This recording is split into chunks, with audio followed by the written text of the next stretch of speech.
আমার নবীর বরকতের দ্বার শৈশব কাল থেকে আল্লাহ তাআলা খুলে দিয়েছেন।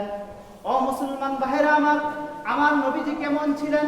হযরতে আমেনা বলে, যখন আমার ছেলে সন্তান মুহাম্মদ আমার গর্ভে, তখন আমি কূপের কাছে পানি আনতে যাই। ওই সময় দেখি কূপের পানিগুলো উপরে চলে আসে। আমি আমেনা যখন চলে আসি, তখন কূপের পানিগুলো নিচে চলে যায়।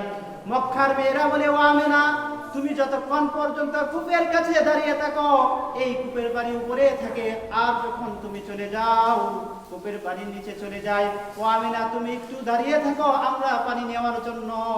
আমার আপনার নবী, বিশ্ব নবী, আল্লাহ তাআলা এত বরকত তার ভিতরে দান করেছেন।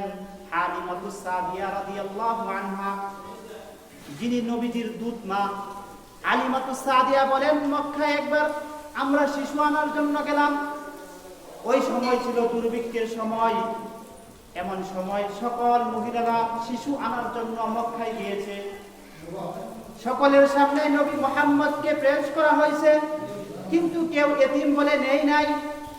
শেষ পর্যন্ত আমি যখন কোনো সন্তান পাই নাই, আমার স্বামীকে বললাম, যাও যাও, খালি হাতে বিড়াল চেয়ে মুহাম্মদকে নিয়ে যাই। হালিমাতুস সাদিয়া বলেন, যখন আমি ওই শিশুটাকে কুলে নিলাম, কুলে নেওয়ার সাথে সাথেই দেখি আমার যে বাহনটা ছিল দুর্বল একটা গাধা, এই গাধাটার সাথে সাথে সবল হয়ে গেছে। শুধু তাই নয়, আমার একটা এমন এক উটনি ছিল যে উটনিটা দুর্বল। এই শিশু কুলে নেওয়ার সাথে সাথেই দেখি আমার উটনির দুধ দহন পরিপূর্ণ, উলান পরিপূর্ণ হয়ে গেছে। ও মুসলমান ভাইরা আমার নবীজির এত বরকত আল্লাহ তাআলা দিয়েছেন।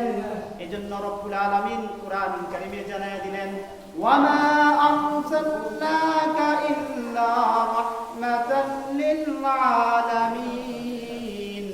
ও নবী, আপনাকে দুনিয়ার বুকে পাঠিয়েছি একমাত্র গোটা পৃথিবীর জন্য রহমত স্বরূপ। জোরে কোন সুবহানাল্লাহ। ও মুসলমান ভাইরা আপনি আমার জন্য যেমন নবীজি রহমত, ঠিক তেমনি ভাবে গোটা পৃথিবীর জন্য আল্লাহর পয়গম্বর রহমত।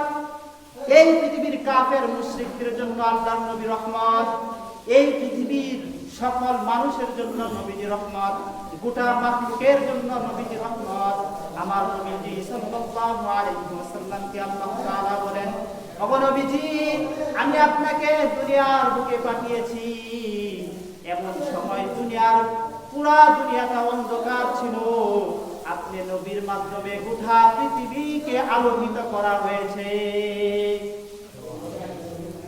এজন্য আল্লাহ নবী সাল্লাল্লাহু আলাইহি ওয়াসাল্লামের সেই তরিকা মোতাবেক, সুন্নাহ মোতাবেক জীবন যাপন করার দরকার আছে কি নাই? যদি আমি নবীজির সুন্নাত দিয়ে কবরে না যাইতে পারি, তাহলে আল্লাহ যখন আমাকে প্রশ্ন করবেন যে তুমি কোন ধর্মের উপরে ছিলা, তখন আমি সঠিক উত্তর দিতে পারবো না। জন্য মুসলমান ভাইরা সেই নবীজির সুন্নাত আপনি আমার জীবনের প্রতিটি ক্ষেত্রেই নবীজির সুন্নাতকে বাস্তবায়ন করতে হবে। আল্লাহ নবী, বিশ্ব নবী সাল্লাল্লাহু আলাইহি ওয়াসাল্লাম এই পৃথিবীতে সকল কিছুর জন্য আল্লাহ তাআলা রহমত হিসেবে পাঠাইছেন। আল্লাহ তাআলা নিজের রুবুবিয়তের বিস্তৃত যতটুকু রেখেছেন, আমরা নামাজের ভিতরে দাঁড়ায় যে সর্বপ্রথম সূরা পাঠ করি, আলহামদুলিল্লাহি রাব্বিল আলামিন, সকল প্রশংসা জগৎ সমূহের রবের। আল্লাহ তাআলা আলামিন শব্দ বলেছেন। জগৎ বলতে একটা না, জগৎ বলতে একাধিক। দুনিয়াও একটা জগৎ, পরকালও একটা জগৎ। ঠিক তেমনি আল্লাহ রাব্বুল আলামিন বলেছেন, ওমা আরসালনাকা ইল্লা রাহমাতাল লিল আলামিন, আমি আপনাকে পাঠাইছি জগৎ সমূহের রহমত স্বরূপ।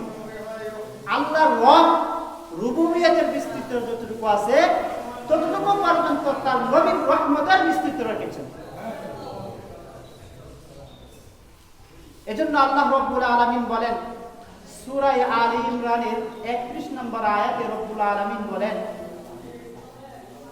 দুনিয়ার মানুষকে উদ্দেশ্য করে বলতেছেন, কুল ইন কুনতুম তুহিব্বুনাল্লাহ ফাত্তাবিউনি ইউহিব্বুকুমুল্লাহ ওয়া ইয়াগফির লাকুম যুনুবাকুম।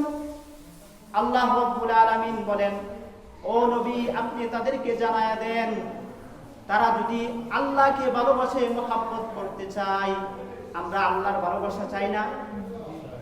আল্লাহ রাব্বুল আলামিন বলেন, নবী তাদেরকে জানায় দেন, তারা যদি আল্লাহর মহব্বত ভালোবাসা চায়, তাহলে 1 নম্বর কাজ হলো ফাত্তাবিউনি, আপনি নবীর অনুসরণ করতে হবে। আপনার অনুসরণ করলে রব্বুল আলামিন জানায় দিলেন ইহবিবুকুমুল্লাহ, আল্লাহ তাআলা তাদেরকে মহব্বত করবেন।